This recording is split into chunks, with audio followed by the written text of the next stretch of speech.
அதாவது எல்லாமே நம்ம கேபி சார் இருந்தால் சரி, பாலுமகேந்திரன் சரி, பாரதி ராஜா யாராக இருந்தாலும் கையில் ஒரு பேட் இருக்கும், லெட்டர்ஸ் டயலாக் இருக்கும், சீன் சீக்வன்ஸ் இருக்கும், எல்லாம் இருக்கும். ஆனால் டிஆர்கே எல்லாமே தலையில் தான் வாயில் தான் இருக்குது. ஒரு சீன் வருவார், நான் இருக்கேன், அங்கே இருக்கேன், இங்கே இருக்கேன், எல்லாம் 4 ஆர்டிஸ்ட் இருக்காங்கன்னா வருவார்.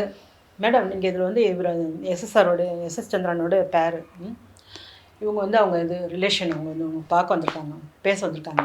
நீங்கள் என்ன பண்ணுங்கள், என்னங்க அவன் ஒன்றுமே இல்லாதவன், அவன் வந்து பொண்ணு கேட்டால் நம்ம பொண்ணை நம்ம கொடுத்துட்றதா அப்படின்னு நீங்கள் சொல்லுங்கள். ஓகே சொல்லிவிட்டு அடுத்தவங்க எஸ்எஸ்ஆருக்கு அவருக்கு டைரக்ட் சொல்ல, இவங்க சொல்ல எல்லாம் போய்டுவார். ஓகே டேக்குன்னு எப்படி சொல்கிறது நம்ம சொல்லுங்கள். அவர் சொன்னதே நமக்கு புரிஞ்சிருக்காது. அவர் மைண்டில் வரது அப்படியே சொல்லிகிட்டே இருப்பார். என்னங்க ஒன்றுமே இல்லாதவன் அவன் வந்து நம்ம பொண்ணு கேட்குறான், நம்ம எப்படி இது பண்ணோம் அது சொல்கிறான், அதுக்காக நீங்கள் சம்மந்தம் சொல்லிட்டு வந்துடுவீங்களா? ஓகே இதை நீங்கள் சொல்லுங்கள். இப்படின்னா நம்ம எப்படி சொல்ல முடியும்? இப்படி சொல்லிட்டு போயிடுவார். போயிட்டு ஓகேம்மா டேக்கா, அப்போ மானிட்டர் பார்க்கலாமா என்ன? சார் உங்களுக்கு புரிஞ்சதா, உங்களுக்கு தெரியுமா, ஓகேவா அப்படின்னு.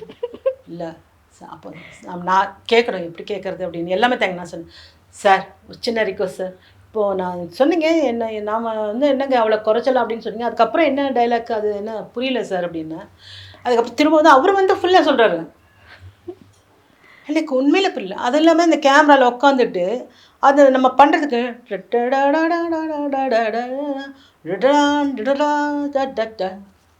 கேமராவில் இருப்பார், நம்ம ஆக்ட் பண்ணிகிட்ருப்போம், சொன்ன டயலாக் சொல்லணும், அவர் மியூசிக் போட்டு அங்கே வந்து கட் பண்ணு எடிட் பண்ணு அப்படின்னுடுவார்.